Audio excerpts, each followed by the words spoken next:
Friends, Radhe Radhe. कैसे हैं आप सब लोग। हम खा रहे हैं डोसा।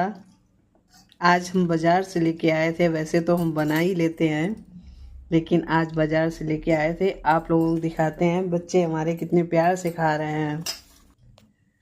ये देखिए प्रखर, कैसा बना है भैया? बहुत अच्छा।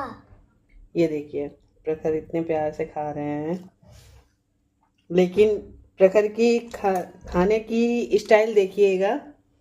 टमाटर, प्याज, सारा कुछ निकला हुआ है,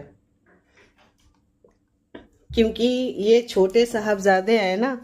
इनको सब्जी में, बिरयानी में जो भी चीज़ बनाएंगे उसमें प्याज, टमाटर, हरी मिर्च, धनिया सब कुछ निकाल देगा।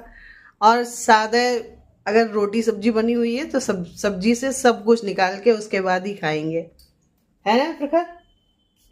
यस। यस। बाकी राधे राधे।